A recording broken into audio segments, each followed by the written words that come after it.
I'd like to call this meeting of the Colerain Township Board of Trustees to order. Heather, if you please call the roll. Mr. Insco? Aye. Mr. Rajagopal? Aye. Mr. Unger? Here. Mr. Mills? Thank you, Mr. Unger. I recommend a motion that the board go into executive session in accordance with the Ohio Revised Code, Section 121.22G1, to discuss the employment, dismissal, and compensation of public employees. In accordance with the Ohio Revised Code, Section 121.22G8, to consider confidential information relating to specific business strategy and to discuss negotiations with other political subdivisions respecting requests for economic development assistance, and in accordance with Ohio Revised Code, Section 121.22G3, to discuss pending or imminent litigation with the township attorney. Well, I'll make the motion. I second. It's been motioned and seconded. Is there any discussion? Hearing none. Heather, please call for a vote. Mr. Insco? Aye. Mr. Rajagopal? Aye. Mr. Unger? Aye. The board will dismiss to executive session and will return before 7 o'clock. I'd like to call this meeting of the Colerain Township Board of Trustees back to order. It is 7 p.m. on July 24th. Heather, would you please call the roll? Mr. Insco? Aye. Mr. Rajagopal? Aye. Mr. Unger? Here. We have returned from executive session. Mr. Mills, is there anything to report? There is none. Okay, our next item is, would you all join me in the Pledge of Allegiance?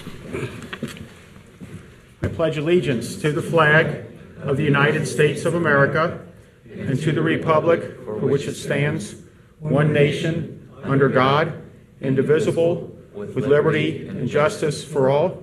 I'd ask that you remain standing for a moment. We had a terrible thing happen here in Colerain Township last week, the loss of a very small child at the hands of a terrible criminal, and I'd ask that you take a moment of silence to pray for the soul of that child.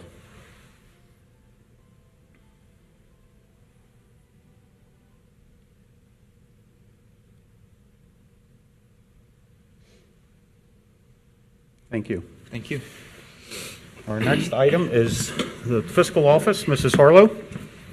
I have the minutes from the regular meeting of July 10th, 2018 for your approval. Mr. Unger, you had sent a couple typos, and those have been taken care of, so I'd like to ask for your approval of these July 10th meeting minutes. I would motion that we approve those minutes. I second. It's been motioned and seconded. Is there any discussion?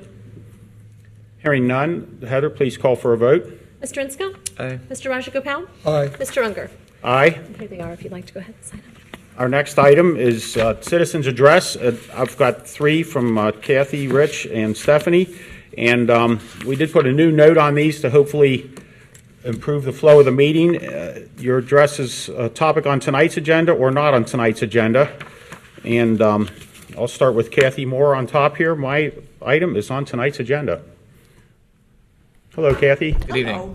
Okay, my question is just regarding the police contract for Northgate. If the law director had reviewed that contract? Yes. Okay. And was it checked out with OPERS that it was okay to do it this way? Did not check it out with OPERS, but I reviewed the contract and we're confident it's okay to do it this way. The police officers are going to be doing this while they're on duty. So the issue with OPERS was originally they were going to be off duty. Now they're going to be on duty. And I don't see any issue with OPERS whatsoever. Okay, what do you mean they're not going to be on duty? Instead of working It's probably out, just like if they go to my house, they're on duty when they're at my house, or at anywhere else they would be on duty on a call. Originally it was described as an off-duty detail, but it's no longer going to be an off-duty detail. These officers are going to be assigned there, but they're going to be on duty as part of their normal job with Colerain Township. so then there won't be any extra hours. It won't require any overtime. Well, that's up to the chief. You asked me the legalities of it. Is that correct? They'll be on overtime, yes. They'll be selected by us, scheduled by us, and paid by us. But I mean, if you are scheduling them as on duty, well, don't they get scheduled for 40 hours a week? This is overtime hours. So this is definitely overtime. Yes. Can't you do it where they don't have, it's not overtime? Not without taking away from their hours on the street, no. Well, if it's on duty though, wouldn't that, Well, this allows us to staff the road with the officers we need and still cover this. Okay, thanks. Thanks, Kathy. Thank you, Kathy. Rich McVeigh has an item on tonight's agenda. How you doing, Rich? I'm doing great. My wife says, "Why do you keep showing up there?" And I said, "Well, because haven't given up on these guys yet." All of you. On the contract with Tabani, part of it was cleared up, I think, by what the law director said. And I think, Chief, you said the last time that we're freeing up about 5 officers with this change, which is a good move, getting these people on the street where we need them. In the contract, in item 1, it states, the township will provide all necessary labor, supervision, vehicle equipment, and supplies to maintain and provide police and security services described herein, including but not limited to monitoring the shopping center security cameras for off-site police headquarters on a periodic basis. You guys know what this is going to cost. You don't have to tell me, but you ought to know what it's going to cost to do that. I have a problem with providing subsidized private police coverage for Tabani. You've heard me say this before. It's not new. You know, if we take our contract for 2018 as an estimate of what our police force will cost us, the hourly cost for an officer runs about 70 some bucks an hour. Now it's an estimate for 2018. If you take the 2019 budget you just approved, that gets up to about $76+ an hour. So you're charging Walmart 63 bucks or close to that. I don't have the exact numbers. Now you're proposing to charge Tabani $52.50 and provide the total costs, the total services that were mentioned in item 1. You know, it's not clear to me why Tabani gets special treatment, trustees. I don't know why they get special treatment, nor why it's taking place. I don't know why we're asking residents to subsidize private police protection in the mall. You know, this Tabani family is wealthy. They got lots of money. They don't need our money to run the mall. They'd like to have it if you're going to give it to them, but they don't need it. The question I have is who might be benefiting directly or indirectly from this contract? You need to think about that. The contract as written requires the township to subsidize the private police protection to Tabani. You might argue with my estimate, but if you look at what our sworn officers cost a resident and apply the same thinking to the mall, you know, we could be subsidizing the mall between $50,000 and $90,000 a year in taxpayer dollars for those officers to be over there. A little over a month ago, the administration was boasting about the proposed new Duke Operations Center, bringing in about $100,000 a year in new revenue. We were in here, we talked about it. So here in one swoop, we have Duke coming in, maybe giving us $100,000 a year, and we're giving away $60,000 to $90,000 to the Tabani people to provide coverage in their mall. Makes no sense. Economically, it makes no sense. At least to me. 5th grade math. During the trustee meeting on July 27th, Chief Denny, in response to questions from, I think, Kathy and maybe Corey Davis, asked for, is this legal? Are you going to check it out and all that kind of stuff? And at the time, the chief said that he had an attorney general's opinion that it was okay for this contract. It was okay. I reviewed the tape again. That's what he said. Well, subsequently to that, we asked for the Attorney General's opinion and found out we don't have one. Apparently there had been an exchange of emails in the past between the former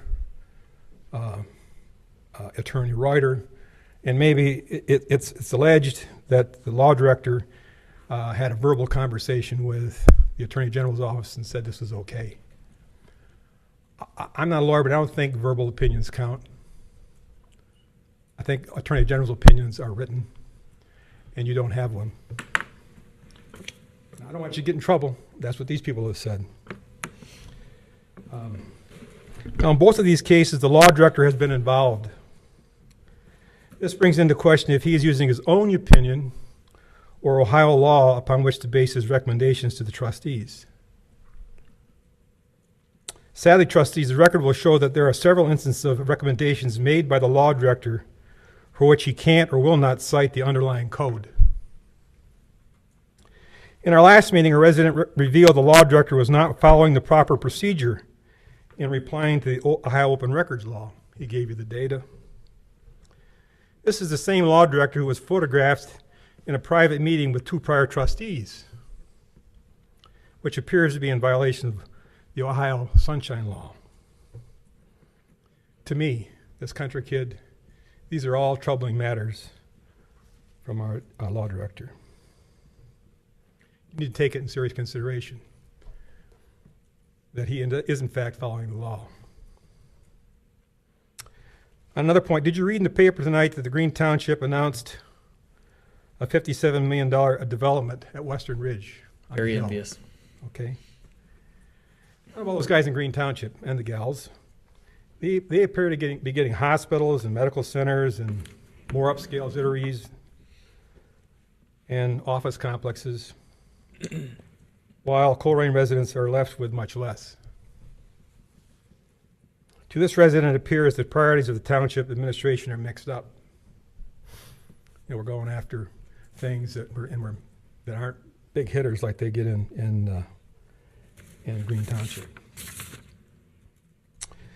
So my recommendations to you 3 guys tonight are: don't approve this contract. It's not in the best interest of the township. Bonnie will get along fine. We'll take the police officer. We're going to do this on off duty, and now put them to police work. Like things with the people were complaining last week around, the township property that cuts between their lots, and they were having problems with. And you were going to look at it, I don't know if you did or not, but we could use police officers to help us there. Not to say that they aren't. So I'm not trying to intimate that they're not working on that. Trustees need to take the lead in formulating an economic development plan for the township that better meets long-term needs. We got Duke. We're going to get some money, and we're going to give it away to Tabani. Makes no sense. The other thing I would say, transparency in government goes way beyond what we show on the website, Jeff, and what we publish in Northwest Press. It's what takes place in this meeting. It's how we respond to open letter requests, and it's how the staff behaves. And I'm not saying that what we're trying to do around making those improvements are not good things, but that's not transparency. Thank you. Thanks, Rich. Thank you. It's a short response. As far as an AG opinion being verbal, when I was on the school board, I used to call I would talk to the lawyers up at the Ohio School Board Association, and in fact, those were verbal opinions, and it is possible to call the AG and get a verbal opinion. As far as I know, Larry is following procedure with our open record request. I know there's been some challenges. The photograph with the 2 former trustees, please bring that to the next meeting. I'd love to see it. Green Township getting their development, almost everything in Green Township is under a tax increment financing arrangement. Most of the progress they've made. We haven't done as much of that. The trail over there off Royal Heights, I was over there for over an hour with the Monahan family, and that's my reply. Real quick, if I can piggyback off of that, do you know if Green Township solicited that hospital, or was it just a random luck of the draw? Does anybody know that? Just that I'd be curious to find that out, because obviously I would love to have had that development. Are they expanding where they are? Well, but I guess I'm more referring to the initial, because once you're already there, it's just an expansion, no big deal. But that initial investment, I would have loved to have had a hospital like that to increase our tax base for sure. Okay, thank you. Stephanie Wright, you have a topic on tonight's agenda? Good evening. Hello. I'm here also to speak about the police contract with the Northgate Mall. I'm kind of confused because back when this contract expired, I believe this board voted to not renew that contract. So my assumption was that was a done deal, dead in the waters, and now that seems to be reoccurring. I don't really understand that, who's pushing for it, why those are thinking it's so important. Things have changed so much. We used to cover it 365, 24/7. Now all of a sudden we're only needed during business hours. 10 to 9 Monday through Saturday, 12 to 6 on Saturday. I just have a little trouble wrapping my brain around that. I don't know how you can predict when crime would happen. So why would you only staff it part of the time? I don't think it needs to be staffed with our police department at all. And I wanted to ask the trustees, you know, if when you do vote on this, if you could just elaborate why you made that decision, because I get the feeling from the residents here this evening, we don't think this is a good idea. Sure, this is just a couple of us that come to every meeting, but you're here to listen and take our actions and things into consideration, and I believe this is something that we're speaking about. Also, if the mall is thriving and business is bursting out of the seams, I don't understand why the mall itself cannot pay for its own security detail. It almost seems like a money laundering thing. I don't know.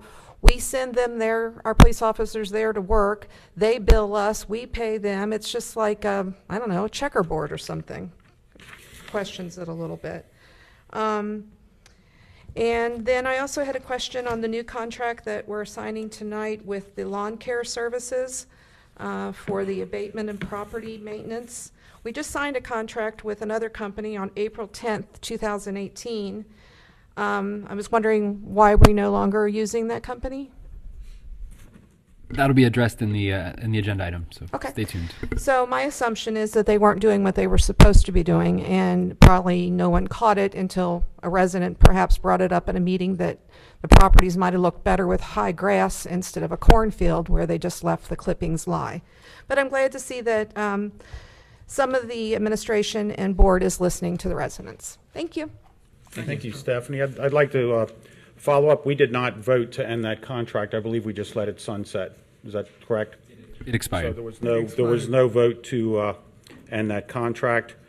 We're not providing free police service to Northgate. If just real quick math with a pen here, if it's $52.50 an hour times the hours that the mall's open, it should be about $220,000. I would need that the mall will be paying us.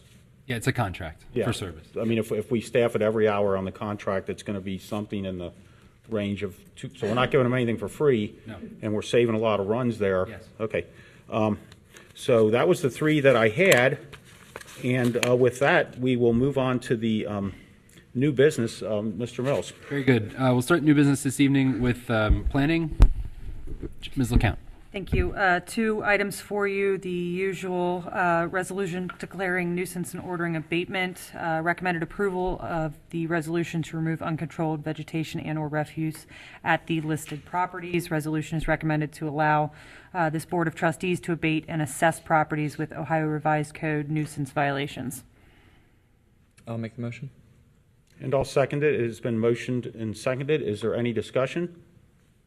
And I would just like to add, it's my understanding that you, once this is approved, tomorrow you forward this list to the vendor that we use for grass cutting, and it's our directive that they jump right on it, weather permitting, and get it done. Absolutely. And that's the vendor we need, is somebody who will jump right on it and get it done. Is there any other discussion? Hearing none, Heather, please call for a vote. Mr. Inscoe? Aye. Mr. Rajagopal? Aye. Mr. Unger? Aye. Here's the resolution for your signature. Mr. Mills? Ms. LeCount, the second item. Thank you. The second item under planning and zoning is a requested motion to authorize the execution of a contract with Wiseman Services, LLC, for grass abatement services. Request is to allow Administrator Mills to enter into a contract for those abatement services. As Ms. Wright pointed out before, we did previously sign a contract earlier this year with a different vendor.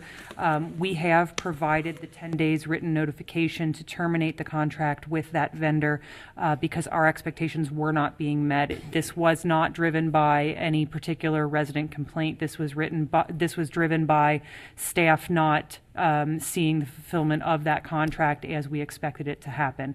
So we have proceeded with a termination letter for that.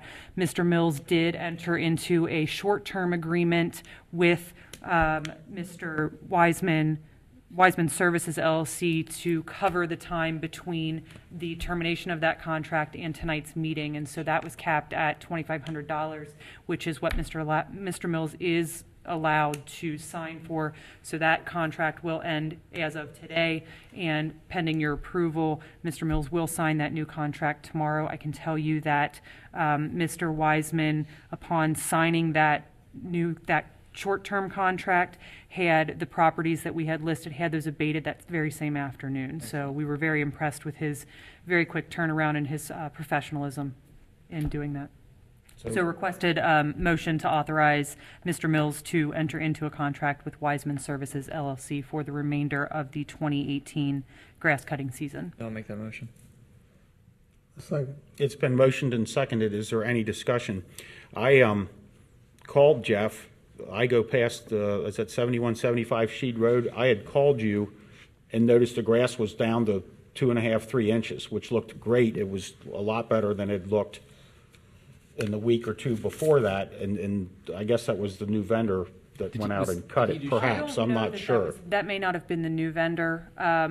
Because one of the issues with the contract was the length of time that it was taking to get some of these properties abated. That is a property that should have been abated several weeks ago, and it was more recently abated by the. It looked great when I went past It it. was the state doing it, state vendors. It looked great when I went past it about a week ago, and I go past her every day, so it looks good right now. And that's a house that's been abandoned for 2 years. I know we got all the junk out of the driveway. The grass is cut. The stuff's all gone That's a on it. property that is kind of on our watch list. We know that it's, there have been issues there, so it is on our watch list. And when that gets too high, we will provide the appropriate notification and we will reabate if necessary. Okay. Is there any other discussion, Raj or Greg? Not for mine. Hearing none, Heather, please call for a vote. Mr. Inscoe? Aye. Mr. Rashagopal? Aye. Mr. Unger? Aye. Thank you. Very good. The next items are police items, and Chief Denny will handle those. Good evening, Board. 2 items. First is a recommended adoption of a motion to permit Colerain Township Administrator Jeff Mills to sign an agreement with T Northgate Mall LLC for police services. The agreement is for police coverage when the mall is open. When there are customers there, we'll have police service. We will sign them. We will select them, assign them, and pay them, and they will be responsible to the township for their actions, as any of our on-duty officers are.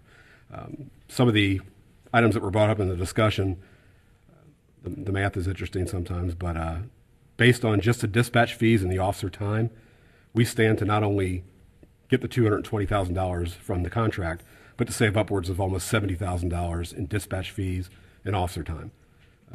The county may be raising the dispatch rates, which will cause that fluctuation between the 55 and the 70. So if those go up, the savings are going to go up. People forget we're still going to have to respond to them all.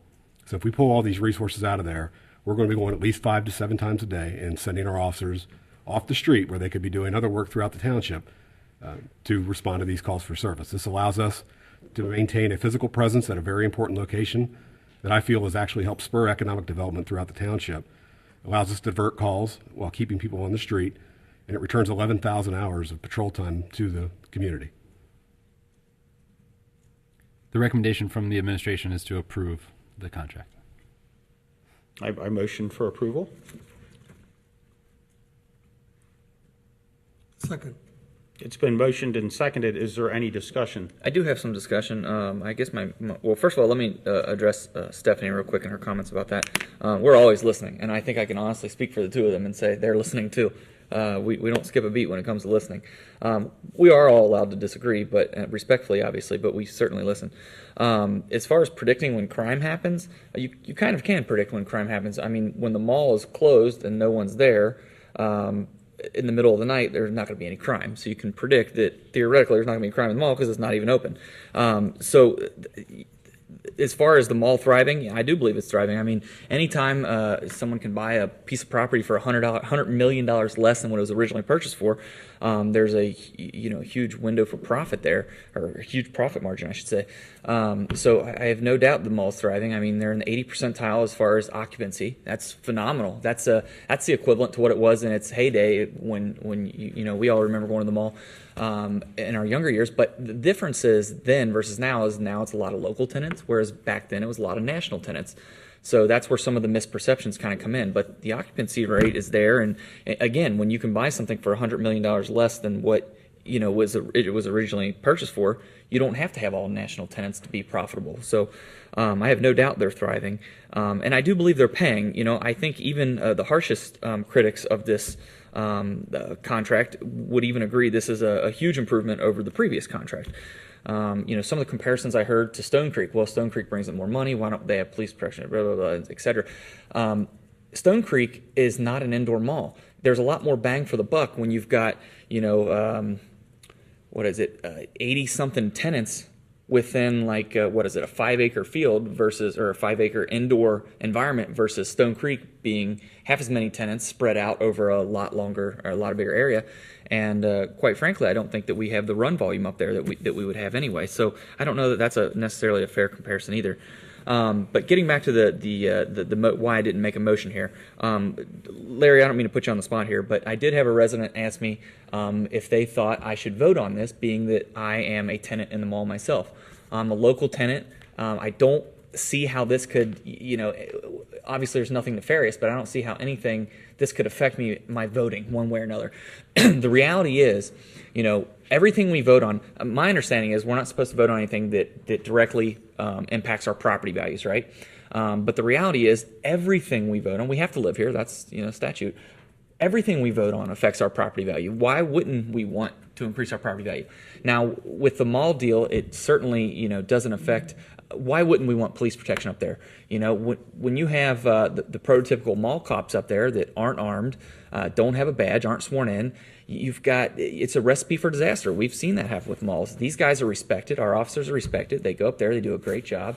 And personally, I have no reason why I wouldn't want them there. From a legal standpoint, do you see why being a tenant in the mall would be any type of a conflict of interest, why I shouldn't vote on something like that? Will this have any effect on the price you pay on your lease? Absolutely not. So it will have no monetary effect on you whatsoever? No. No, in that case, I don't see a reason why you couldn't vote on this. Okay, fair enough. I guess that's all I needed then. The previous contract that was entered into by the former trustee board, how many officers were up there? The equivalent of 5.2 officers. And the place was staffed 24/7? Correct. And that's the one we let sunset on June 30th? Yes. And so now we'll just have one officer. It'll probably be somebody different on different days. Yes. And that's what the plan is. And now, does the mall have any, I don't even know if you would know this, do they have private security there during the business day also? Overnight, not during the business day. Supplemental person, or it's one person for the whole mall as our Just during police the officer? closed hours, they've got security. During the open hours, it's the police department. Okay. And then if our officer up there needed help and we had to send 3 more guys up there to help him, or ladies, we had to send 3 more officers up there to help him, is that a billable run, or is that's just like we would do if we didn't have anybody Just there? like we do if the officer responded and got into an issue there and we had to respond. If we have to send 3 of them to a restaurant on Colerain Avenue, we don't bill for that either. Right. It's just, so we just have one guy that's already there, so the 5 minutes it takes to get from here up there and get inside, Diverting most of the calls from already there. from the road, And yes. hopefully that drops the crime level a little bit, just when people look around and go, there's a cop down at the end of the mall. It has so far, yeah. And keep in mind, the theater has detail. What hours do you recall off the top of your head? Fridays and Saturdays, I think they go from 7 to midnight, but I'm not sure. So if we had a high call volume or something like that, certainly helps to have the extra boots on the ground. Did you have any comments, Raj? Larry, I got a question for you. The mall generates income from the tenants, right? The mall gets income from the... Income from the tenants. Yes. From the income, they pay the expense out, correct? He pays the rent. Right. Mr. Indisco pays the rent. They collect the income. Well, Greg, Pay from them. he's... Well, my LLC does, first of all, not me Well, personally. But that's, if you receive any monetary benefit from this vote, then you shouldn't vote. I But- certainly wouldn't receive monetary benefit, but I do get the benefit of having an officer in the mall that if I need something, I can call right away. And if we ever had an incident, which, knock on wood, 5 years I've never had It's an incident. indirect monetary effect.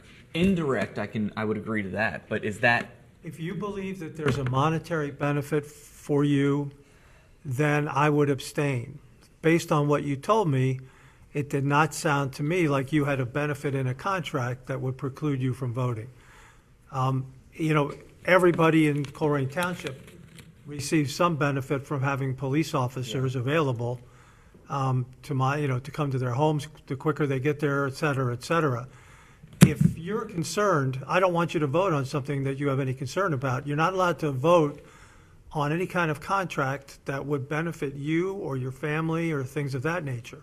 If you believe, and I don't know exactly what your situation is, you just raised it in this meeting, but if you believe that this would have some kind of monetary benefit to you, even in an indirect way, I would recommend that you abstain. Indirectly, let's see here. I believe it is beneficial to have uniformed police officers in the mall. So, I would support it, but in that instance, maybe it is the right thing to do to abstain. But just to be clear, I certainly don't get any direct monetary benefit by voting on this, and that's the point. Not necessarily a township officer. You need a protection. I feel it's a direct conflict. For Greg. For Greg. I guess just to play devil's advocate, because I heard this years ago, Raj, everything we vote on, again, affects all of our property values. So at what point do you just not vote on anything? At what point do you abstain from everything? Because everything tonight, because the reality is this contract increases, hopefully, I would say, the value of the mall, which increases the value of our township, which increases all of our property values. So in a very long, drawn-out way, it really helps all of us, but to me, that's a stretch. But I don't know. We live sometimes in an overly litigious world. Sometimes it's better to be safe than sorry. I don't perceive my vote as affecting this. Well, you want to be careful. I mean, Certainly. You don't want to vote on something if there's a concern that you may be violating ethics. I see the... And I think, if you're concerned that this would have even an indirect effect favorable to your business, then I think you would be better off abstaining. Okay. I'm prepared to vote then. My other comment, one of our three earlier speakers brought up that maybe we know somebody. I don't know anybody at the grass cutting company. I've never met the gentleman who owns or operates the mall. I have no conflicts with any of this, anything on the agenda. And if I ever did, I would say it, but I don't. Was there any other discussion, Raj? Yeah, I did.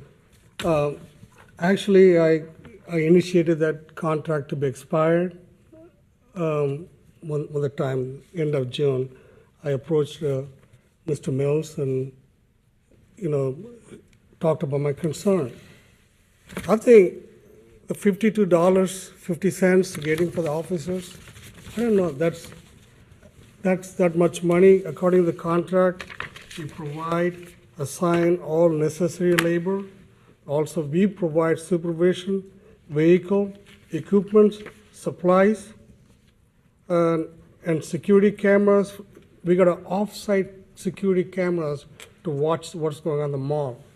And who is watching that security camera? Is our staff watching that? Does it record? According to the contract, There is it no says off-site. I'm sorry. the security cameras are off-site police headquarters on a periodic basis at the headquarters, police headquarters. Our police headquarters is here, correct? Yes. Okay, somebody should be watching this. No, so there's no off-site cameras right now. According to the contract, it said security camera from off-site police headquarters periodically be watched. And I want to know who watches this camera. They don't exist. So if there were cameras, we would watch them, but there are no cameras, so we won't watch them. Okay. Would that camera just provide an archival recording, so if something did happen, you could go back and look at it? I think that's the reference that's Yes. being made. And we talked about the cars, the police cars, paying for the insurance for the cars, township paying for this. Also, we talked about the workman comp. The township observed the workman comp. It would be just like we do now for any overtime hours that exist or any contract that we have with, Walmart or any other organization that we contract with. I think it's important. There has been some distortion that's happened tonight and over the last, decade maybe, about how much it costs to have an officer on a per hour basis. Okay, and so the average salary of a non-supervisor police officer is $60,046 a year. That's the average salary. Okay, and so the overtime rate for that average salary is $43.30 an hour. If you add in the PERS and the Medicare and the workers' comp and everything, you're at $52.24 an hour. Okay, the contract, we're getting paid $52.50 an hour. So we could be above that, sure, but we will manage it so that we are below the total cost to the township being $52.50 an hour. We are going to be, this is a net benefit to the township for many reasons. One, we don't have to respond to the mall with a guy off of the street. We have somebody there. So that's saving us all of the calls that are made to the comm center and the costs that are associated with that. And we're recouping our costs. So this is not, it's a tired argument that the residents are subsidizing the mall presence, because they are not. They are paying for that service. We're not subsidizing it at all. They are paying for full freight of what it costs for an officer to be there. And I think that it's really important that an officer is there, a Colerain Township police officer is there, because I remember, as I'm sure you all do, when people were scared to go to Northgate Mall because of crime that was there.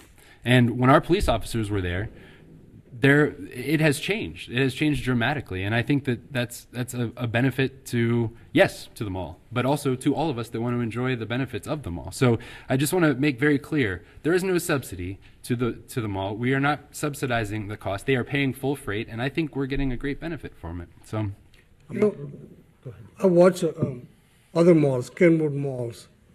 They got off-duty officers working, but the details. They pay detail $35. How the system works, I worked details many, many years. Your detail supervisor was assigned. You will be in charge of assigning the people. The mall write directly a check. If you work for 5 hours, they pay for the 5 hours. Nothing involved with the county or anything else, the township. That's a Columbia Township, a Sycamore Township, nothing. The mall write a check, $35. If you work 5 hours, 5 times $35, nothing. No workman comp, township involved with it, no county cars or no township cars, nothing. Here, why should we be involved? We need officers out there. and that's what we've accomplished, Yes. Mr. Redrigo. So we have the officers work. They're willing to work the detail. Let them work the detail, hourly basis. Why we need to have a contract with the mall? We are obligated to, enforce the contract. We got other things, the crime to take care of. Township, every meeting, the people come here and see how scary they are. I got the people text me today in the Jackie Street. The kids were afraid. They afraid to send the kids out there. We need township officers patrol our township more efficiently. These will be overtime hours, so this isn't taking anybody away from a beat. In fact, because of this contract, we're adding 11,000 hours of patrol time to our beats, and we've been able to create a new 3-beat, which helps provide a neighborhood car for the Northbrook neighborhood, and so this doesn't take away from any coverage. This is overtime that they will be scheduled, and it's another consideration that you guys have to consider here is that it's one of the most valuable pieces of property in Colerain Township, and so its future, as is the future of all retail, is in jeopardy. I mean, the future of retail is changing, and so one of the things that we're trying to do, as we've talked about recently, is be very progressive in our economic development efforts there, and we're currently looking at adding housing to that mix of uses on that site to make sure that it's vital and stays very prominent and healthy. If we start to demonstrate that we are not good partners, there is zero reason why that owner should want to work with us to do something as risky and progressive as adding housing to that mall and make sure that's vital. So I'm just saying, keep in mind that if you do vote to not have this contract, it impacts our relationship with that property owner. So I completely agree with you. Our officers do a great job there. There are also officers from other agency, other subdivision can come and work the detail. They are also law enforcement officers. Number two, once you write the contract, if the officer can make it, whoever the officer signed, you are obligated to pull out the officers to work the detail. If somehow the officer is supposed to work the detail, if he didn't show up, something happens sick, then you're going to pull out the officer because by the contract, you are obligated to provide the service. Yes.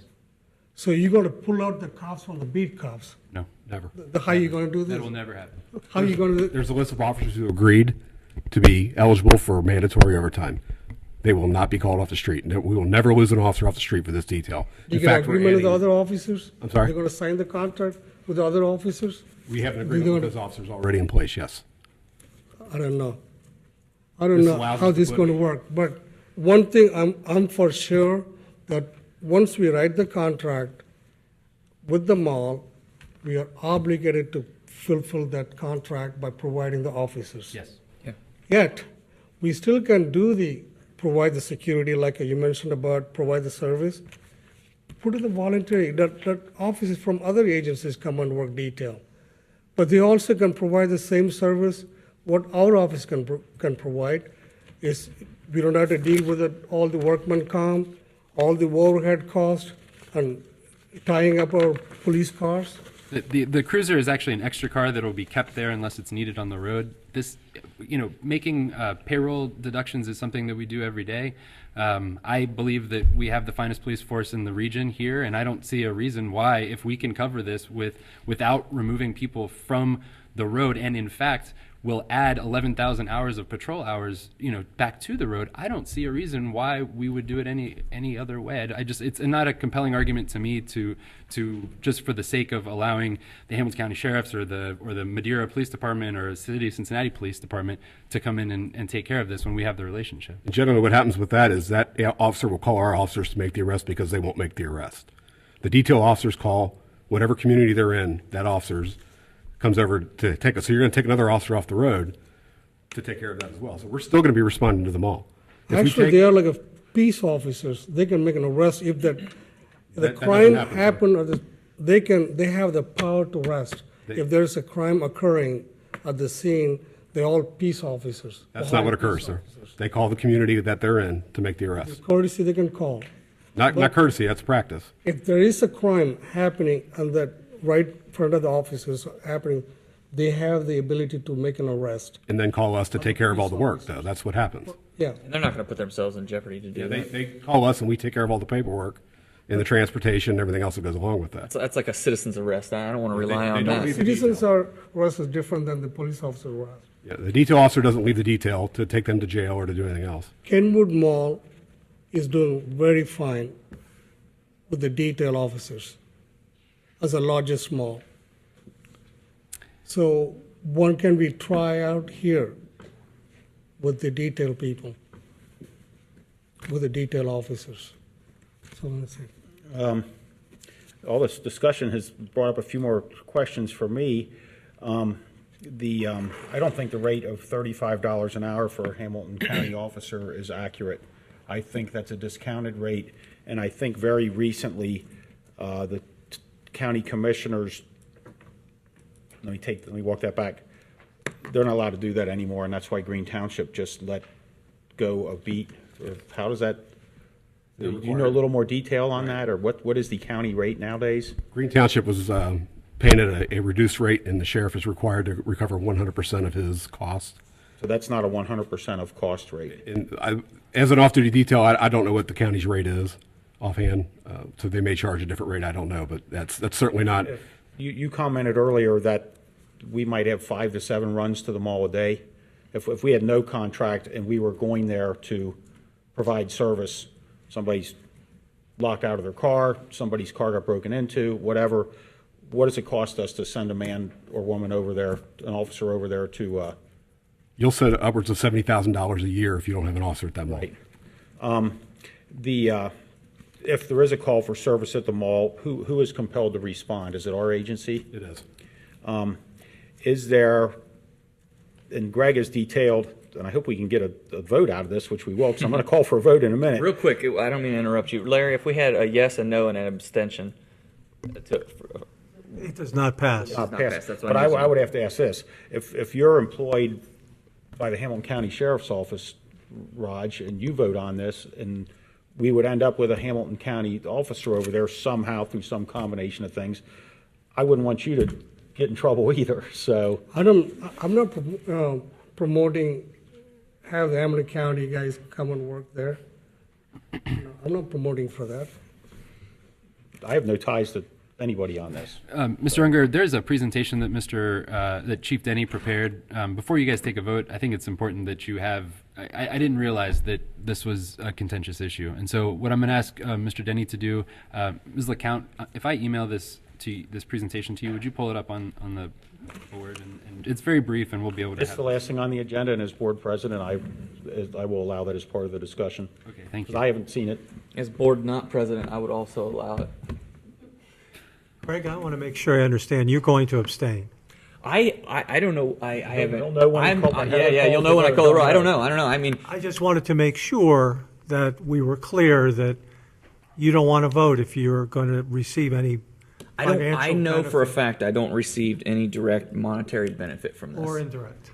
Okay. Indirect, I mean, in a strange, convoluted way, you could make the same argument that every single purchase order I sign, I somehow would benefit from because it's to increase our property value, and I own property here, which we all do. Well, I feel like you understand the issue, so you'll need to make a decision. If you're receiving a direct or indirect benefit, you should abstain. Yes. If you receive Where no, do you draw the line on indirect benefit, though? That's Well- such a.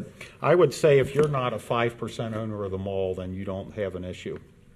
I'm certainly not a 5%. If I was, I wouldn't be here, right? You have to be. It has to be. It's a not that, minimum. Dan. But- It's not, Dan. It's not 5% or not.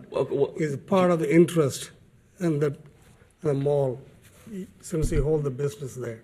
Is your business more than 5% of the revenue that the mall takes in? Oh, God, no. No. God, no. Larry, do you have an opinion on that? On if it matters how much revenue? well, yes, I think it does. If your interest is so remote that you really aren't going to receive any financial benefit from this contract, then I think you can vote. If your company or you are going to receive some financial benefit from this contract, Not I financial think you benefit. should I would abstain. receive the benefit of police protection, which That's- we all receive, obviously. It's not specifically for me by any means, and I've never used it for the record, but certainly the potential's there.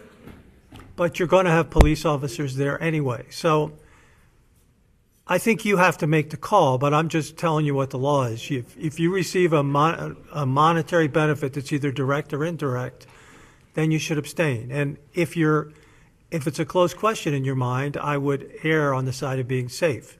Okay. But if you don't think there's any Can it be benefit to tabled you, on err on the side of caution? And Well, if it doesn't, no, we're going to vote on it, and if it doesn't pass, it can't come up again tonight. It might come up yeah, again. I hate the vote to come down to me on this one from what it No, sounds like. no, Because no, the but greater I mean, good is I certainly believe to protect our residents, and I that's believe a the process no-brainer. is if it doesn't pass, it can't come back up again until the next meeting. Okay, and then in that case we could.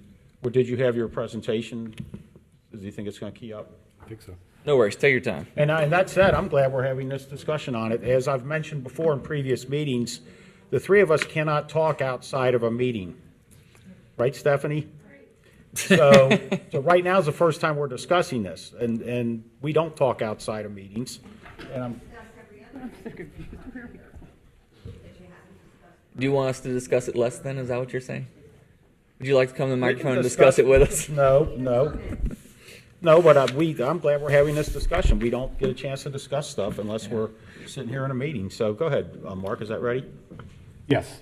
So I put some figures together to present to Jeff and then to the board if they needed some guidance on this. So I'll go through it quickly. If you have any questions, please ask me.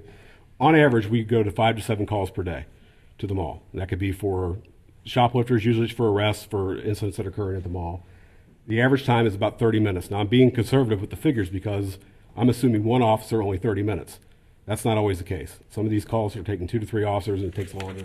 So some of these figures are going to be on the lower side. The dispatch rate right now from the county is $15 per call. That may be going up to $22 per call in the next year. We're not sure yet. And the officers' cost per hour is $30.54. And the dispatch rates, again, are $75 for that total day. and $76 for the officer's time. So right now it's $151.37 that we're able to divert by having the officer at the mall. This is what we would have to respond to anyway, at the cost to the township. By having the officer up there and receiving pay from the mall to have them up there, included with that, we are diverting $151.37 per day that we would have to pay from the township. That obviously adds up to $55,098 a year. And that's, again, that officer would have responded to 5 times to the mall, pulling somebody out of a beat. This new beat we have, we'd pull that officer out of that beat. We'd pull him away from the walkway down on Royal Heights to respond to the mall because no one's there to handle that. We talked, Jeff touched on this. The mall doing better and being successful is a benefit to the entire township. It spurs economic development. It makes a better image and reputation for the township. It makes it a more inviting place for people to invest their money. Just because the mall is going to do better by having police service there doesn't make it a bad thing for the entire township. That is a sub-benefit of it. It doesn't necessarily make this a bad idea for everyone. Some of the articles that have been written on our presence up there, crime has dropped dramatically in that area. The feeling of safety among the people going to the mall has risen dramatically. We hear that all the time. You can see it on the internet. You can see it by talking to people that they feel safer going to the mall when they see a police officer. We've been very successful there. And the average salary of the officer, so the average, this is everybody combined, is that $60,046 per year. There are not supervisors scheduled to work this. The overtime rate is $43.30. If you add the PERS, the Medicare, and the workers, it goes to $52.24. Again, this is the average. The majority of the officers working this detail are going to be making about $47 an hour with all these benefits added in because they're only making $53,000 a year. So there's a benefit there for the township. If they're paying us $52.50 and we're paying out the officer $47 an hour, that's a benefit to the township. The car is going to be left there. It's a uncommissioned car that we're not using on the road. If we need it, we can go get it. It's simply a place for the officer to sit and do paperwork if he needs to. They're not using any of our facilities or staff here at the PD. They are already equipped. None of those costs that we're throwing on top of that are true. Those things already exist. There's not an extra cost to the township to have them there. We get to maintain that physical presence again while saving the township money and actually earning some money for the township. We can divert calls for service, keeping our police officers on the road, able to respond to these areas where people feel like they need to see police officers more, not pulling them off the road to go to the mall because we're still going to respond to the mall every time they call if we don't have an officer there. Whatever department works at is going to call us to respond. And we return 11,000 hours, which is 5.3 police officers, to the street by doing this. This allows us to still maintain a presence at the mall, which is a very important part of the township, that is a big demand for service, and still return 11,000 hours to our community of patrol time. Can I say something? Yeah, we're still in discussion. The mall is not doing well. That's not true. Factor. That's not true. We're spending $20,000 to do the study to bring in some other alternative things. And that was for the grant mall. money minus 10%. What are the money? We're spending $20,000. It's a grant, but it's still $20,000. Not our money though. Well, that Because the mall, to bring the different type of environment in the mall. looking at this purely as a business proposition, it's 55 one way or 220 the other. So it's a $276,000 swing. Yes. We're going to provide service up there no matter what. We either get paid for it or we don't. Exactly. That's all the information I need. Did you have any other comments? You, Greg? No. Mrs. Harlow, it's been motioned and seconded. Would you please call for a vote? And to summarize, this is to approve the executed contract with T Northgate Mall LLC for police services. Mr. Inscombe? Can you give me 1 second? We'll come back. I usually call it Alphabetical, I know. alphabetical.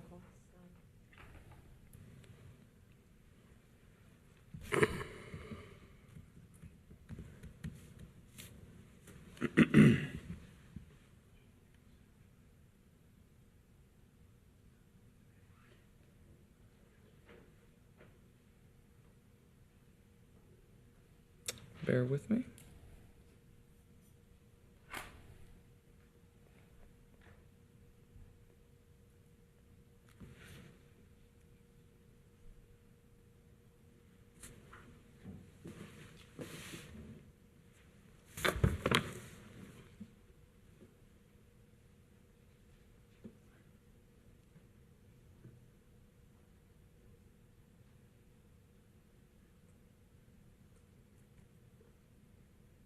We have all this information on an iPad up here. Yeah, if you're wondering what's going on at home, we have iPads that we get to look up contracts and all that fun stuff.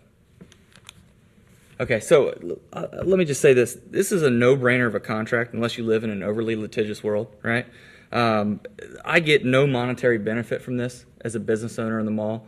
I could make as much of an argument in a convoluted way that I get as much benefit out of this contract as Roger Dan would, just as being residents that live here. So either way, there's going to be protection up there. And, you know, there's a greater good in everything in life, and the greater good is the protection of the residents and our property values as a whole. And the mall obviously has a lot to do with that, because if you don't protect the mall and you end up like, say, Cincy Mills, for example, then you've got an even bigger problem on hand. So this really should be much more of a no-brainer of a vote than what it's made out to be. And if you're ready for my vote, Heather, my vote will be aye. Mr. Rajagopal? No. And Mr. Unger? Aye, the motion carries. Very Next, good. Thank you, next Board. item? The next item is a public safety item with the police. It's a motion to take disciplinary action. Chief Denny. Recommend the action of the board to impose discipline on Colerain Police Officer Robert Brinkman. Pre-disciplinary hearing was scheduled for Thursday, July 19, 2018. That was waived by Robert Brinkman. Mr. Brinkman was found to have violated Colerain Police Department policy and procedure, regulations, as well as the Colerain Police Department Code of Ethics. And a recommendation of termination is recommended to the Board of Trustees. That would be effective immediately upon your approval. Again, I'll make the motion. And I'll second it. It's been motioned and seconded. Is there any discussion? Hearing none, Mrs. Harlow, please call for a vote. Mr. Inscoe? Aye. Mr. Rajagopal? Aye. Mr. Unger? Aye. Thank you, Board. That is all of the items. The next item is citizens' address. I have two that have a topic that is not on tonight's agenda, and we'll go with Stephanie first.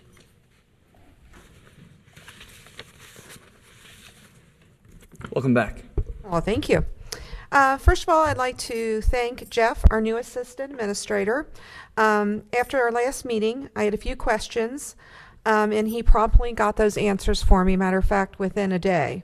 Thank you, Jeff. And I must apologize. I spoke incorrectly about a credit card statement that was made, and I could not find it on that card statement for the month. And Jeff politely and efficiently pointed out to me that it was there. So I would like for everyone to know that I stand corrected, and I apologize for that. However, in our conversation, we also did find another error that did take place, that one of our employees' name was left off of the charges that were occurred for that month, and they were able to reconcile those because of the receipts that that person had turned in. And second, I'd like to say that Kathy and myself have had the opportunity to work with Chief Denny.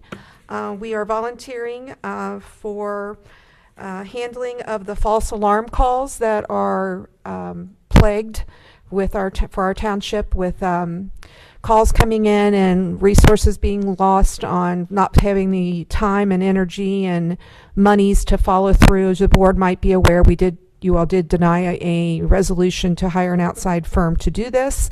And Kathy and I have volunteered to do that, and we have been working with Chief Denny and his staff. And we're looking forward to it being profitable for the township, with being able to cite these business owners that continue to have false alarms. Much appreciated. Also, I've been looking over the website that we now have, and I understand we're in a transition to Civic Plus, that will be handling all of our transparency issues and helping information to get out more quickly to the residents and more accurately. The question I have is, should we expect some delay and overlapping of things where things might not be correct on our current website? I would say there's going to be a transition time from one website to the other. I don't know that anything would be correct or incorrect. Some of it might be outdated until it's updated. I know that I look at our website occasionally, and there's things that always need to be updated because things change. One of the items is inviting people to the July 4th Spectacular, which was a couple weeks, 3 weeks ago. It's just not been. Is that the kind of thing you want to update? We could say, yes, it happened and it was a great event, but I mean, Well, you just mean as stuff far like as, that. personnel inputting the information into the system. The system is only going to do as well as the person who is giving it the information. I don't believe it's psychic. So it would have to have a physical person to tell it what to post. Are you volunteering? No. No, we have one person that handles that, and that's our IT guy. And I imagine he's going to work at your direction as we implement this. So our IT person's the only person that puts information on our website? So I'm going to let you go ahead and answer that. Rob is the one, I will say this, I do not touch it. So go ahead, Jeff. Great. So we have a shoestring staff, and so we manage the best we can. We don't have a communications director. We don't have a communications specialist. Sometimes I update it. Sometimes I ask Rob to update it. Tawana has done some things in the past. There's a number of different ways to do that. So there are people on staff that have that accessibility to do that if need be. If the question is, can we update our website? The answer is yes. Okay, great. I would like that it be updated since it's still in operation as it is now and Civic Plus has not started yet, that there are missing minutes that we approved that are not on the website. I know you only do that as a courtesy to your residents. I would just ask that perhaps someone take a minute and look at that and get those updated. And then I know that some of the board is aware or perhaps not aware. Public records seems to be a hot topic with Colerain Township. Previous board, I had to hire an attorney to get public records from our township. Somehow some confusion took place and the board was not informed of that in its entirety. I believe 2 board members were... Previous board or this board? Previous board. Okay. I don't know who made that decision, but Mr. Insko was left off that list of need to be people who was informed of that. They didn't want me to know. They didn't want you to know. Yeah, they sure did. So I want you to know, the board in front of me this evening, that I, as a resident, still continue to request public records through transparency reasons, and I would hope that you would help your administrative staff to execute these. It has been months since I have gotten a response for public records. This is not acceptable. It wasn't acceptable before and will not be acceptable now. Thank you for your time. Thank you, Stephanie. Kathy, you had one other item that's not on tonight's agenda. Well, it wasn't one other item. I have a few things regarding the police contract. Well, first of all, Jeff, do you have any idea when the new Kroger is going to open? I was at Walgreens. Comment, or you want me to comment on that? I was at Walgreens and I heard somebody say like November. I still can't get them to give me an exact date. The reality is, if Whole Foods or Apple or Amazon buys, something tomorrow, they could ditch it and leave us with a brick structure. That's the sad reality. I would say we're far enough along now. It's going to happen. One of the managers over there, he gave me the old wink and said maybe January. They don't know, especially we can't predict the weather if that slows down construction, but I have not gotten an official commitment on anything, which is frustrating, but there's enough built at this point. I think they're going to finish it, And, but then somebody said November, so I was just curious. About the mall contract, so I want to be sure that even though the mall is a private business, you consider our police officers there to be doing public employment. Is that because that's what we're supposed to pay them for, public employment? So you feel that them working there is legitimate as a public employee, even though it's for a private sector? I would think any business we sent them to, if they had to run over to Frisch's for some reason right now. Are we going to do this with Walmart now? Are we going to go ahead and have our people there? And why do we not do it that way with the theater? I mean, or maybe the new Kroger is going to open up and they'll say they want a police officer there. So we're going to put our police officers there and pay them while working at a private sector job as if they are working public service. That is the problem. And I don't know how you can avoid. My vote was based on, it sounds to me like a $276,000 swing either way. Well, if we don't have an officer up there and we have to send. Well, you know what? If you do have an officer up there and something happens, you still have to send another officer up there to take care of that person because that officer doesn't leave the mall. So, I don't understand, and my son is a Butler County Sheriff, and the off-duty detail rate is $35 an hour. Thank him for his service, by the way. I will, thanks. Thank And another thing at the mall, like you said, you had a lot of retail places there, but now there's a lot of local, Zumba, Yeah, a lot of local tenants. karate, all that stores, stuff. yeah. So you have to look at it that if they aren't selling merchandise, you're not going to have theft up there. I mean, I'm sure you never could have still to have- worry about theft. I can still have theft and damages, although we get a great clientele up there. We really do. So I don't have those. Knock on wood, I don't have those issues. Thank goodness. Right. I've never had to call So the I'm just police saying one that time for any you're incident gonna ever in have 5 years. less with the less retail places that you have. Well, I would guess anybody has a cash register. It depends. So national tenants, because they have national dollars, I think a lot of times it just depends on the retailer. Sometimes they're more likely to prosecute every single person, and sometimes they're not. It depends on the amount of the theft. It depends on the budget. Depends on the business. There's so many variables in that. I couldn't speak for all 80-something tenants. I really couldn't.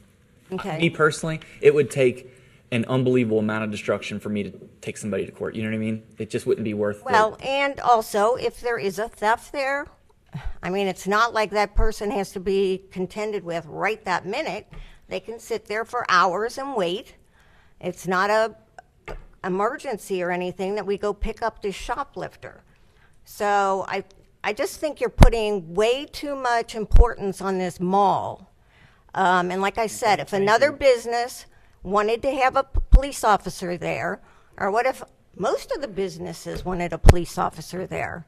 Are we going to do this the same We're way? talking about one business versus a ton of Right. businesses. We don't One. get a, we don't get a, One. Why? But this isn't One. one. The mall is much more than one business. well- I mean, there's. well, Kathy, we don't get a whole lot of businesses that offer to pay us for service. The mall has made an offer to us, and Chief Well, Denny you've has got negotiated it. Walmart, who pays us. That's 2 out of how many And the businesses? theater pays us, but it doesn't go through township funds. So tell me why. Why don't we do everybody the same way? That's we're doing with the mall. We what we're would do doing with everyone them. the same way if they came to us, correct? Wouldn't we potentially present them with a similar offer? Certainly, if Okay, and I all the just benefits. want to, And I also want Sorry. you to know that the elected board has made a decision on this. I know, So, I'm okay. just giving you food for thought. I appreciate that. Also, like Greg, you mentioned that you're not benefiting monetarily.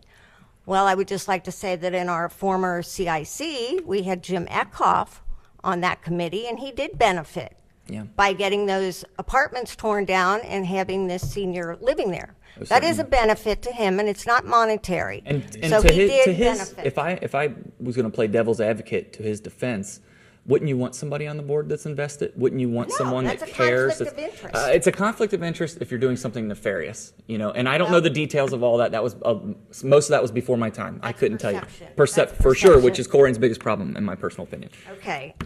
Also, I would like to say that the law director's contract expires December 31st, and I wondered if the board has considered pursuing requests for proposals for other attorneys. I would say not at this time. In the last meeting and on open record, because we had a resident that complained about our law offices, I said, if you have someone that you recommend, you can send it to us at any time. Well, I think that you should put out requests for proposals Regardless. to get other information. Somebody may be willing to do it cheaper and not as an employee. You have to find that out. I think that's your job to do that. Fair enough. Last year, we had a presentation on Buxton Advantage. Whatever happened with that?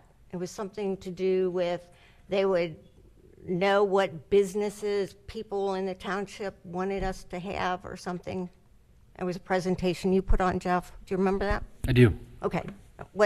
Whatever happened with that? Nothing. Nothing. Okay. And at one time, we had discussed they approved for a brewery to be, and whatever happened with that? That was a zone text amendment to allow for breweries to exist in Colerain Township. Okay, so it doesn't mean that brewery was Actively coming. pursuing us. Right. Okay. Thank you. Thanks, Kathy. And that's the ones that I had. Now, I'm going to take a step out here. There's 2 residents here. Did you have any, there's plenty of residents. The 2 that There's only 2 that he cares The 2 about. that I care about, I care about all of them, Greg. You folks were here last night. If you would like, I met with you last evening. Would you like to approach the microphone and ask your question that you asked last night? And if you could State your name state your name for Heather for the record. Could you? Heather needs to put your name in the minutes. Cliff Ankenbauer. I'm sorry? Cliff Ankenbauer, Ankenbauer. Yes, and I met with you last evening over at the corner of Jackie's, about a block in, and we watched cars go by real fast. And Yes. And we talked about the curve coming around. People speeding through there all the time, even with construction going on. Now, you have a speed limit. You said you have a speed limit sign that you can put up that lights up and monitors speed. Chief Denny has 4 of those. Put one up there. Leave it sit there for a week and then Jackie's and what? Jackie's. You go up Jackie's, turn right on Linus. And there's a bend that comes right around. I'm the 4th house up on the right, and there's a bend that goes around. And they'll come down that road and they just fly. We'll see how much faster they are once the road's So you paved, maybe right? Sit there for about a week and then check it and see what the average speed is. What we generally do is we leave it on a covert mode so we can monitor the speed without anybody knowing we're doing it. So Oh, some okay. people will alter their speed based on the printout. Well, So that we'll do a works. week or 2 with that, and then we'll turn it on, and then we'll turn it off again to see if we had any impact on it. So we'll be able to get you a written report. If you leave an email address with me, I can email you a report, No. or you want to come back up, or whatever works best. No, I want to. I stood there with you for half an hour with you and your wife, and we talked. And there was a guy in a silver Ford that was just beating it through there. And Wasn't me. We'll Dan. break it down by hour, the average speed, and it'll show us all the violations and what time they occurred. And it gives us an idea because it'll tell us what times we ought to patrol Right. based on those speeds. So we'll certainly get it up there for you. All right, my next question. With this construction going on, I've been informed that maybe Rumpke won't be coming around to pick up garbage. So what are we going to do with it? Burn it in the backyard? They'll come around and pick up Rumpke- garbage, I promise. Rumpke, and we talked about the school buses, and everybody will make their rounds. We will keep that street open and accessible. The day that they're putting down asphalt might be the only day that it's limited accessibility, and you might have to wait 15 minutes. But all the other work, that street will remain We had that, open. and also the mail, because the mailman had told me that they were talking about putting mailboxes out in front by the sidewalk because the mailman couldn't get in, so he'd have to push the cart around. And he can't leave the cart sit if he has to go up to your house. Somebody might steal his mail. Do you have a mailbox on your porch, or is it out at the It's up curb? on the front by the So door. that's a walk route back there? Yeah. I don't see where a walk route would be affected, but if you Well, talk to the that- mailman and he They also told, said that, and if that don't work, then they'll give everybody back there a post office box. I would ask for his supervisor. That doesn't sound like anything I've heard of before, especially on a walking mail route. And our contractor will keep access open on Jackie's at all times because we need to get fire trucks and Oh, yeah. police and whoever back there. And to response to your wife's concerns, that street's going to be open. If there's Well, it was any open problem, today. I please mean, contact us. They had to go through somebody's business, but it was open.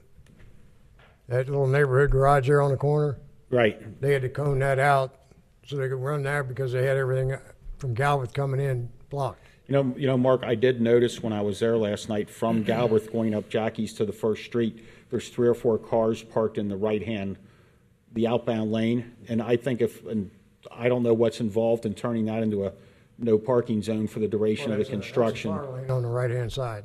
I could talk to Kevin and see what the process for that is. Yeah, because if that was open, then because I guess Jackie's is the main and only way in and out of there.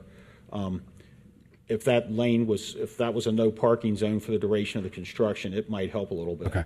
We'll be there Thursday, and I'll double check that, and we'll talk about how we can do that. Did you, Mark was going over there Thursday for the other reason. I did go back to the trail that was discussed by Mrs. Monahan at the last meeting, and I did stand around back there and speak to her for quite a while too, long enough to get me in trouble at home for not being home so late. But that was interesting. Did you find the sidewalk? Yeah, oh yes, entrance? I did. And in fact, where it is next door to the short story long. If you were at our Memorial Day thing, when I was given that wonderful opportunity to speak, the guy who used to live in the house next to that trail was the guy I referred to who had gone all through the Pacific kidding. during World War II and done such fabulous things. And as soon as I walked up that trail, I thought, well, this is Mr. Shuttlecotty's house here. So my other response to that is I did look up that there is a 10-foot wide easement there that is 251 feet long that goes from the cul-de-sac on Royal Heights out to Galbraith Road. So that is I guess If you could see the look your wife's giving you right now. the person who owns, my answer to that question, the person who owns that street, which I believe is Colerain Township, we very likely control that easement. I would have to look a little further into it, but there is a defined easement on the Hamilton County CAGIS map system. So that sidewalk is within an easement. It's not on somebody's property. So, So I also drove around the Jackie Street, and it's a mess. I Well, spoke yeah. to, It's getting worse now because now they're putting storm sewers in. I spoke to Mr. Mills in the next meeting. The contractor is coming and give that Yeah, report. well, on that. I had discussed with Dan, Dan there that, how about putting 3 speed bumps through that curve? And he said no, because it would deflect with the the fire ambulance department doesn't like that when they're paramedics. trying to stick you with an IV. But if you made a wide one and just made a little swoop, you know. I'll tell you what, Chief Denny will get one of our speed signs back there soon. We bought 4 of those last year. They've really been great as far as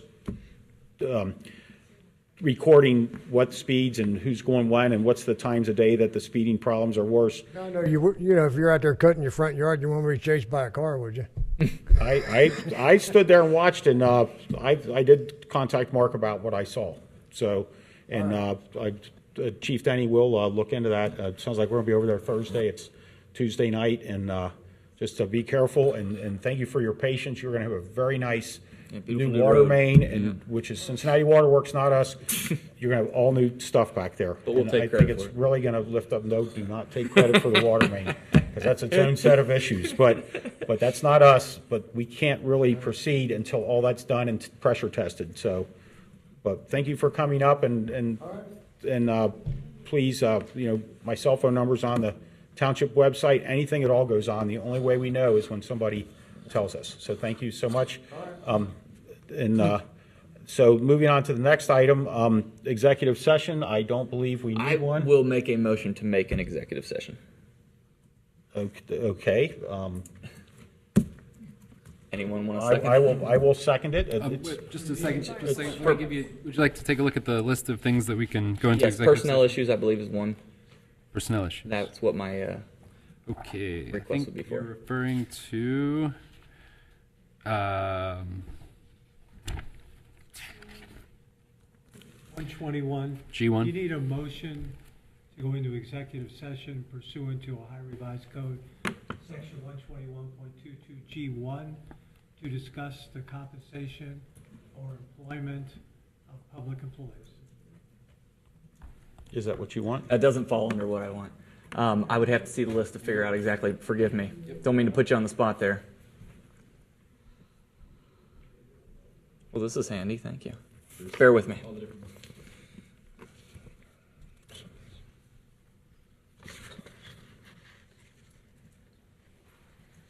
You've even got that in large. Yeah, that's really convenient. Because I can't read.